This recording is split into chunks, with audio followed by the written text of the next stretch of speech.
ये कहानी ममता की है। बचपन से ही घर में ये एहसास दिलाकर पाला गया कि औरतों को बोलने का हक नहीं है।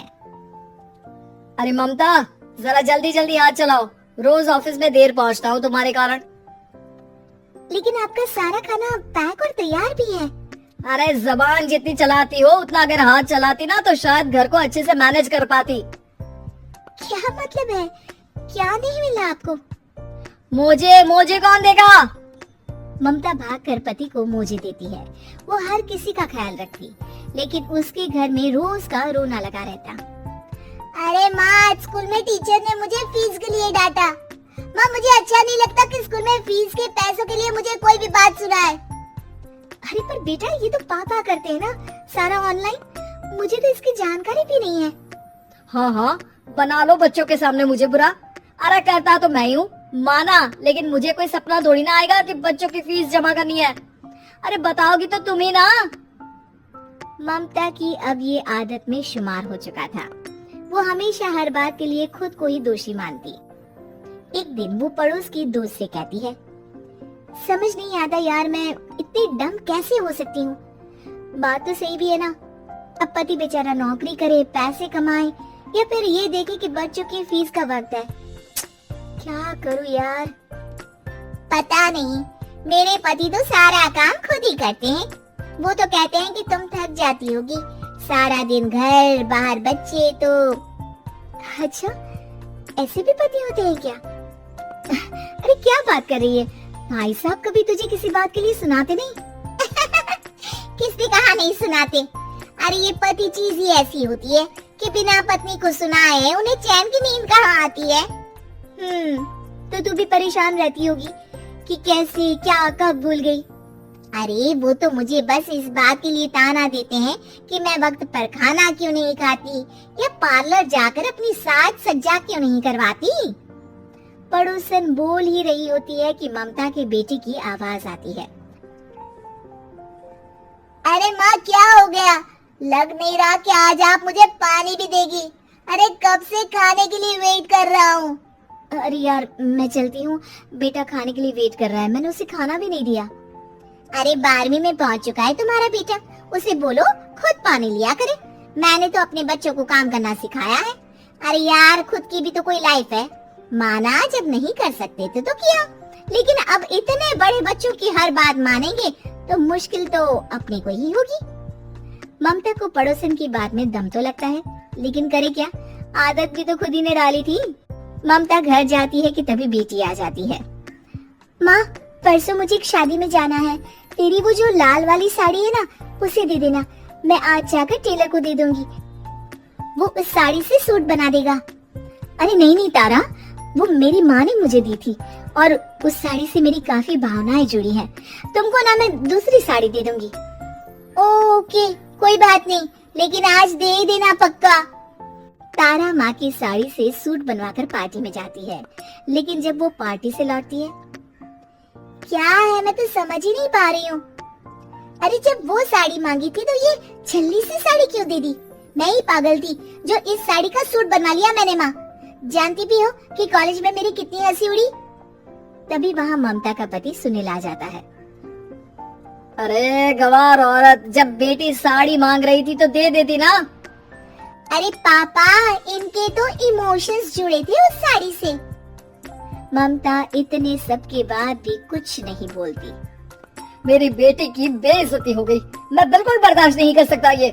मैं नहीं चाहता कि मेरी बेटी से कोई भी ज्यादा सुंदर लगे पूरे कॉलेज में। जी, वो पढ़ने में तारा बिल्कुल अच्छी नहीं है, उसकी पढ़ाई पर आप ध्यान दीजिए ना। अच्छा, अब तुम मुझे बताओगी कि मुझे किस पर ध्यान देना और किस पर नहीं? रमेश जैसा ही ये वाक्य पूरा करता है, ममता की बेटी और पति उस पर जोर जोर से हंसते हैं। अरे ठीक है ना, पता ही नहीं चला कि कैसे वक्त इतना बीत गया। अरे कैसे पता चलेगा माँ, हम लोगों के पीछे जो तू बैताल की तरह चिपकी रहती थी, तुझे कैसे वक्त का पता चलता? ममता को पहले सास ससुर, फिर पति और बच्चों की तरफ से इस तरीके की बातें सुनकर उसका मन बहुत दुखी रहता था। एक दिन, सुनो ना, बहुत दिनों से कमर के नीचे बहुत दर्द रहता है। कल मैंने देखा तो एक फोड़ा था। अरे ममता, एक बार अपने पति से बात करो, वो तुम्हारा फोड़ा डॉक्टर को दिखा देंगे। अरे नहीं नहीं, वो तो गुस्सा हो जाएंगे। अरे क्यों गुस्सा हो जाएंगे, तुमको दर्द है? हाँ, लेकिन वो यही बोलेंगे कि ऑफिस जाऊं या फिर तुम्हें लेकर डॉक्टर के पास। तो बेटे से ही बात कर ले। अरे वो तो मैं कर लूं, लेकिन फोड़ा है ऐसी जगह कि उसे बताते मुझे शर्म आएगी। लेकिन कुछ ना कुछ तो करना जरूरी है ना, ऐसे कब तक फोड़े के दर्द से तड़पती रहेगी। अब तो सोच रही हूँ कि इनसे बात कर ही लूं, वरना दर्द के मारे कहीं मर न जाऊं। लेकिन शाम को। ममता, क्या किया तुमने आज? खाने के डिब्बे में कैसा खाना दिया था? दाल खराब हो गई थी। कब की थी? दाल तो मैंने सुबह ही बनाई थी, खराब कैसे हो गई? अच्छा सुनिए ना, मुझे कहना है कि अरे गरम दाल बंद करोगी तो ऐसा ही होगा ना। बेइज्जती हो गई सबके सामने मेरी। ऑफिस वालों ने ऐसा मजाक उड़ाया कि क्या बोलूं। कल से ठीक से खाना देना है तो देना, वरना खाना देना बंद कर देना, बाहर खा लूंगा मैं। ममता जो पति से अपनी परेशानी बताने वाली थी, वो अब ये सोचने लगती है कि कल से पति को खाने में क्या दे। अगले दिन ममता थकी थकी सी हालत में, आप लोगों के लिए नाश्ता बना दिया है, खाना बनाने की हिम्मत नहीं है आज तो। रात भर सोकर थक गई है ना, इसीलिए तो खाना नहीं बना सकती। हिम्मत नहीं हो रही है, मैं बस सोने जा रही हूँ। बस मैडम को सोने का बोल दो, फिर देखो कैसे सोती रहती है। माँ फिर वही पराठा सब्जी। अरे हमारे साथ के दोस्त एक से बढ़कर एक नाश्ता खाना लेकर आते हैं, आप तो बस। सभी घर से निकल जाते हैं, लेकिन जब शाम को बेटा घर आता है तो घर में अंधेरा रहता है। बेटा लाइट जलाता है। क्या माँ, तुम्हारा भी जवाब नहीं है बिजली का बिल बचाने के लिए? वो बोल ही रहा होता है कि सामने माँ जमीन पर लेटी मिलती है। वो उसके पास जाता है। अरे माँ, क्या हो गया माँ? तभी वहाँ पड़ोसन आती है। अरे बेटा, तुम्हारी माँ के पैर के पास एक फोड़ा है, जिसके कारण ये लगातार कमजोर होती जा रही थी। मैंने उसे पहले ही कहा था कि घर में बता दो, लेकिन तुम्हारी माँ किसी को तंग करना नहीं चाहती थी। तभी वहाँ डॉक्टर आ जाता है। अरे इनके ऑर्गन में दिक्कत है, कोई बात है जो इनके मन में खटक रही है। अरे नहीं नहीं, इसके मन में कोई बात नहीं है, कोई काम है नहीं ना इसके पास, सारा दिन बस घर में ही रहती है। देखिए, मैं तो ये नहीं जानता, लेकिन हाँ इनके मन में हमेशा कोई बात रह जाती होगी, इसीलिए उनकी ये हालत है। अगर आप समय से नहीं ले आते तो हो सकता था कि। अरे नहीं नहीं डॉक्टर साहब, हम पूरी कोशिश करेंगे कि वो ठीक हो जाए। हम लोगों ने अपनी ही परेशानी माँ के सामने रखी, लेकिन किसी ने माँ की दिक्कत को जानने की कोशिश तक नहीं की।